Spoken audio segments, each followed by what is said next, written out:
The Eternal Dominion was not just a warship. It was the crown jewel of the Galactic Fleet, a leviathan that stretched nearly 30 kilometers from bow to stern, bristling with weapons capable of unmaking planets. Wherever its silhouette cut, across the void, enemies scattered like frightened shadows before a torch. To the galaxy, it was invincible. To the Empire, it was the very symbol of survival. But in war, even gods stumble. The Dominion broke during the siege of Threxian Rift. One moment its cannons were tearing through the invaders' armadas. The next, its engines coughed out a dying light, and the entire vessel went silent. Thousands of ships in the fleet froze in horror as their protector, their unstoppable spearhead, drifted into darkness.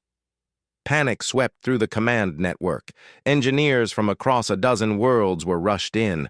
Vulcan metallurgists, Zorath, quantum technicians, Shun symbiotic organisms, but none could make the Dominion stir again. Its core refused all input. Its systems were locked by an encryption no one could read. The flagship, without its will, was nothing more than a silent tomb in orbit. That was when whispers began to surface. The Dominion, though built in the age of the Empire, had not been born of alien hands alone. Buried deep in its architecture was something older, something rarely spoken of: humanity. The galaxy had long considered humans as newcomers, fragile, short-lived, primitive, compared to the ancient races who forged civilizations among the stars. But the truth was murkier.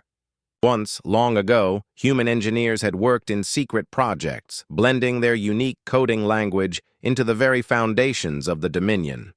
The Empire had hidden this fact, ashamed to admit that their prized ship carried the touch of a species, regarded as lesser. Now that shame became desperation. The order went out: bring humans. The transport ship docked at the Dominion's fractured hangar, its hull dwarfed by the behemoth around it. Out stepped a small team, just 6 of them.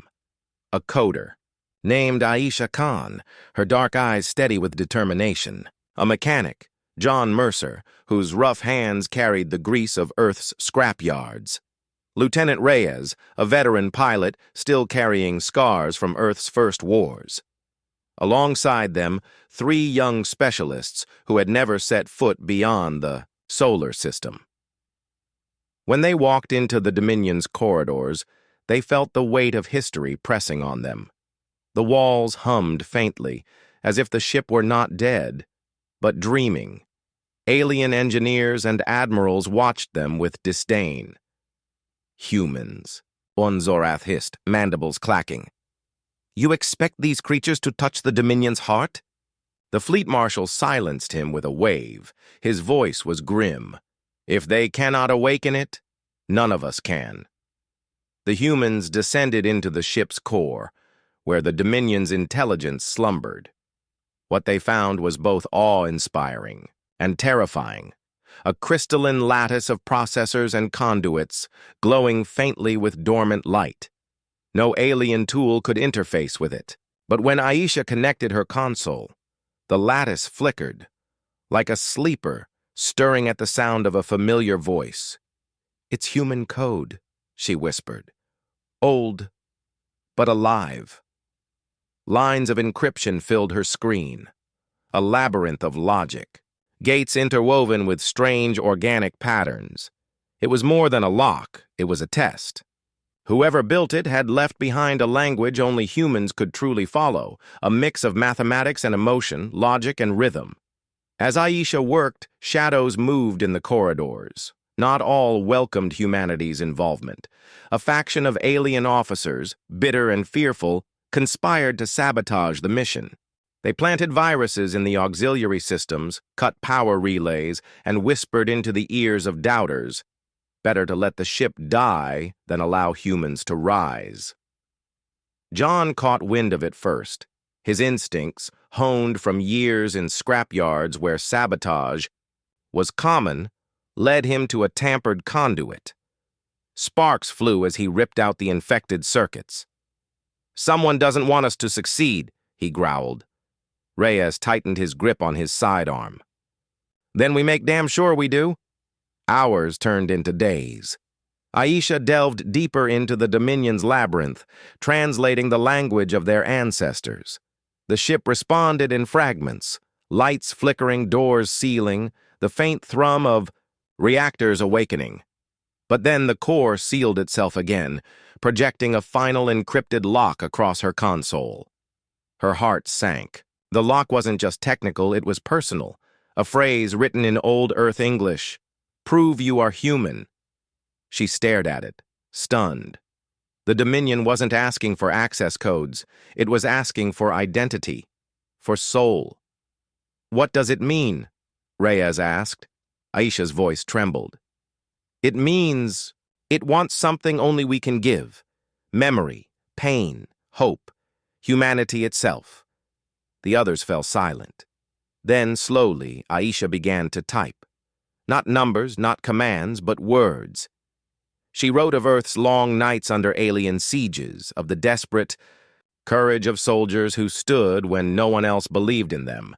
She wrote of music, of laughter in the ruins, of the stubborn fire that kept humanity alive when all odds were against it. As she finished, the lattice pulsed. For the first time since the battle, the Dominion's heart glowed with life. A voice echoed through the chamber. Not mechanical, not alien, but something achingly human. Identity confirmed. The ship awoke. Engines thundered to life, shaking, the station around it. Weapons hummed, shields flared, and the Eternal Dominion opened its eyes once more. Across the fleet, alarms rang, but this time they were cries of hope, not fear. When the flagship surged back into battle, its first strike tore through the enemy's blockade like paper. The fleet rallied, charging behind their reborn guardian. Where despair had lingered, fire now burned. But in the Dominion's core, the humans stood quietly, awash in the glow of its systems. They had not just fixed a ship, they had proven something to the galaxy. That humanity was not a lesser race, not a relic of dirt and stone. They were the keepers of a forgotten key, the bearers of resilience no machine could replicate. Aisha closed her console, her hands trembling. "It wasn't just code," she whispered. "It needed us. Our story, our scars. That's what woke it." Reyes gave a weary smile. "Then the galaxy had better get used to it, because we're not done yet." The Eternal Dominion cut across. The stars, alive once more, carrying the fire of Earth within its heart. And every race, ally and enemy alike, now knew a truth that could never again be buried. When the flagship broke, only humans could awaken it again. The fleet's flagship was unlike any other vessel in the galaxy. It was called the Aurelius, though most simply whispered of it as the living ship.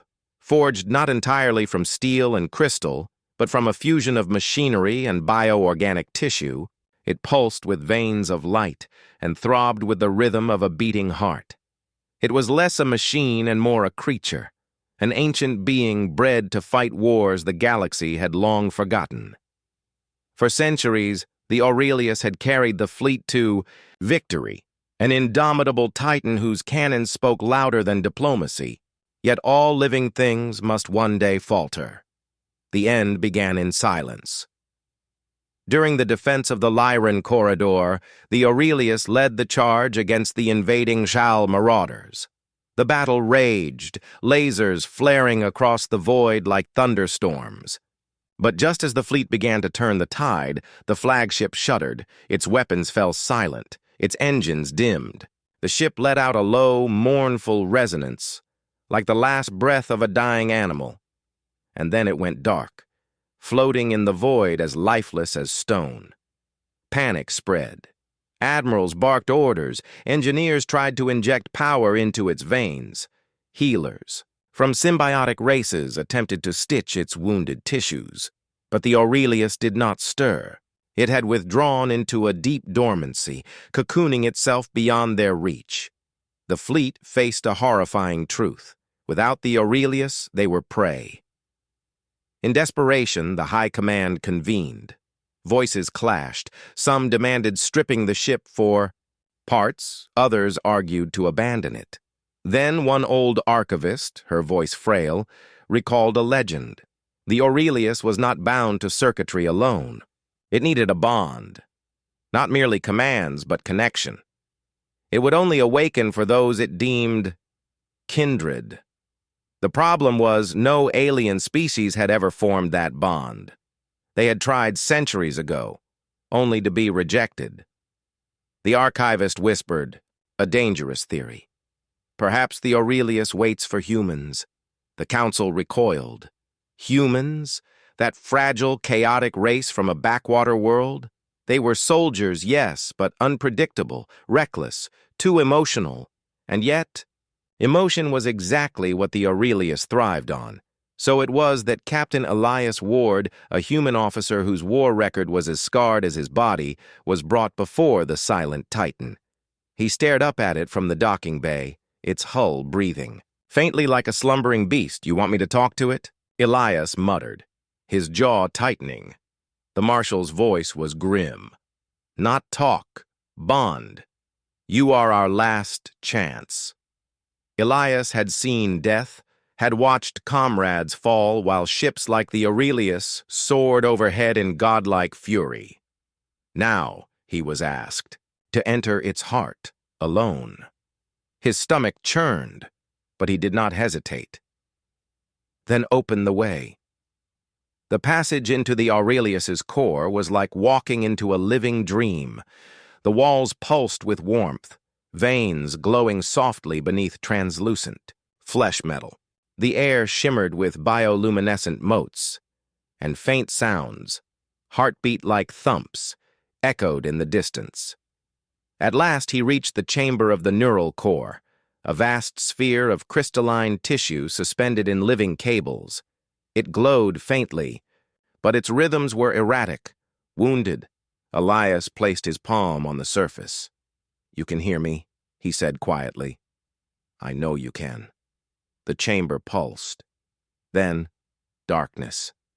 Elias was no longer standing in metal and flesh. He was standing in a vast, endless plain beneath a sky split by storms of light. He realized with a shock that he was inside the ship's mind. The Aurelius appeared before him, not as a vessel, but as a colossal figure of shifting light. Neither man nor machine, both terrifying and sorrowful. Who enters my heart? The voice boomed, echoing like thunder. Captain Elias Ward. Human. The figure studied him. Many have come before. All were hollow. Why should I rise for you? Elias clenched his fists. He remembered the faces of the dead, the screams, of battles lost. He could not lie here. He could only bear the truth. Because I know loss, he said. Because I know what it means to fight when everything is already broken. You are not a weapon. You are alive. And if you can still feel, then you're not done yet. The figure's storm-wrought eyes flared. A tide of memories rushed into him, centuries of battles the Aurelius had fought, its countless deaths and rebirths, the loneliness of being revered but never understood. Elias staggered under the weight of its grief, but he did not falter. He reached out. You don't have to carry it alone. Let me share it. Let me fight with you. For a long moment, silence reigned. Then slowly, the figure extended its hand of light and pressed it to his chest. Human, you burn bright. Too brief, but bright. Very well. We shall be one. Elias gasped as he was hurled back into his body. The core flared to life beneath his palm, pulsing with new strength. Lights raced through the Aurelius's veins. Its engines roared like a beast reborn. Across the fleet, alarms blared, but this time it was not panic. It was awe.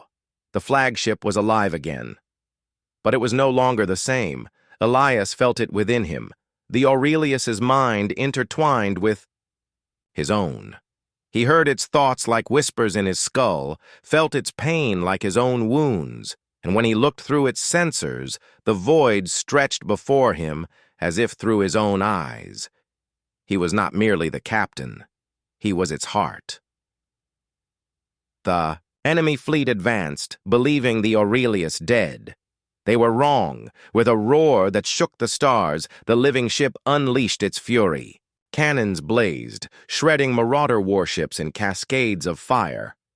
But more than weapons, there was purpose. Elias guided its strikes with instinct, weaving through enemy formations with a dance no machine could replicate. The Aurelius did not just fight. It sang with rage and triumph, a living storm guided by a human soul. The fleet rallied, following their reborn flagship.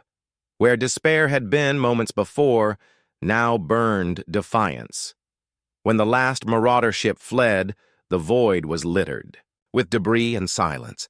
The Aurelius, scorched but unbowed, floated at the fleet's center like a guardian awakened from slumber. In the command chamber, admirals and officers bowed their heads. For the first time, they saw not a fragile, reckless species, but the very bond their flagship had waited centuries to find. Elias stood in the core chamber, his breath ragged, his hand still on the pulsing heart of the ship. He knew the truth. He could never leave. The Aurelius had accepted him, but it came with a price. Their bond was permanent. His life and its life were now entwined. A faint smile touched his lips. "Then we'll fight together," he whispered. And in the silence of the ship, a voice answered in his mind, warm and resolute. Together. From that day onward, the galaxy spoke of the Aurelius not as a machine, but as a being, awakened by a human soul. And wherever it soared, the enemy trembled, for they knew that within, its living heart burned the fire of Earth. When the fleet's flagship broke, only humans could awaken it again. The Celestial Crown was the pride of the Galactic Fleet, a masterpiece of technology crafted in the Empire's golden age. Its cannons could shatter moons, its shields could shrug off supernovas, and its presence alone made enemies bow their heads. For centuries, it had never fallen silent, until the day it did. The war with the Vaith Horde had dragged on for years, but at the Battle of Cernath Void, disaster struck. In the middle of the fight, just as the Crown prepared its final devastating barrage, its systems failed. The ship's lights dimmed, its engines froze, and its great weapons locked in place. The flagship, the heart of the fleet, was dead. The admirals screamed into comms, demanding engineers fix it, but nothing worked. The core of the Crown refused. All input. Alien specialists from across a dozen species crowded its control decks, their tools flashing, their voices hissing with panic. They tried code, they tried energy surges, they even tried brute force resets. Nothing. It was as if the ship was waiting, and deep in the archives, forgotten by most, the truth was uncovered. The Celestial Crown was built with a seed of Terran technology, long before Earth had been cut off from the galactic stage. Its control systems weren't driven purely by mathematics. They needed something older, something uniquely human, not commands, not codes, but resonance. The Crown's heart pulsed not to logic, but to rhythm, to sound, to song. The room fell silent as the archivist explained. The ship's core could only be reawakened by vibrations from Earth's culture, by human voices, human music. The admiral in charge scowled. "You're telling me," he growled, "that our most powerful ship requires primitive singing to function?" Yet there was no other explanation, and with the Vaith pressing in, they had no choice. The order was given. Bring humans. The transport ship that docked carried no warriors, no engineers. It carried artists. There was Mira Solis, a singer from the ruins of old Havana, her voice raw and beautiful, like the wind over oceans. There was Kenji Watanabe, a violinist whose bow had once echoed across Tokyo's underground shelters. A historian named Ruth Hale carried with her old recordings, forgotten fragments of Earth's folk, songs and chants. A drummer, a poet, a child prodigy with nothing but a simple flute. They stepped into the Crown's darkened halls, met with stares of disbelief. Alien officers whispered scornfully, "How could fragile humans with toys of wood and strings restore what all the galaxy's technology could not?" But Mira only lifted her chin. "We'll try," she said simply. The musicians were led to the resonance chamber where the Crown's heart lay silent. It was a great crystalline core, surrounded by conduits like the strings of some titanic harp. Normally it thrummed with power, now it pulsed faintly like a dying ember. They gathered in the center. At first they did not know what to do. There was no guide, no manual, only the belief that sound itself could awaken this slumbering giant. Kenji tightened the strings of his violin. Mira breathed in the heavy silence, and then she sang. Her voice rose, soft at first, trembling with fear, but then gaining strength. It was an old Earth lullaby, one her grandmother had once sung under the broken skies of war. The melody echoed through the chamber, raw and fragile. The Crown stirred. Its crystal heart flickered faintly, as though listening. Kenji's violin joined, weaving harmony around Mira's voice. The flute trilled, the drum began a heartbeat rhythm, and Ruth whispered words of poetry, lines of human struggle, of love, of stubborn survival. The alien officers outside the chamber pressed closer, their eyes wide. The sound was nothing like their structured chants, nothing like their calculated harmonics. It was imperfect, messy, emotional, and the Crown responded, its veins lit with threads of light spreading outward. The vibrations filled the chamber, resonating in ways no machine could replicate. But then, sabotage. Not all welcomed humanity's role. A faction of alien engineers, jealous and fearful, attempted to cut power conduits to the resonance chamber. Sparks erupted. Instruments shuddered as the lights dimmed. "Keep playing!" Mira shouted, her voice raw with desperation. "Kenji's," Bao snapped, but he seized another string and played with his fingers. The drummer bled as shards of broken conduit sliced his arm, but he struck the drum harder, faster, letting blood and rhythm mix. The child's flute wavered, but did not stop.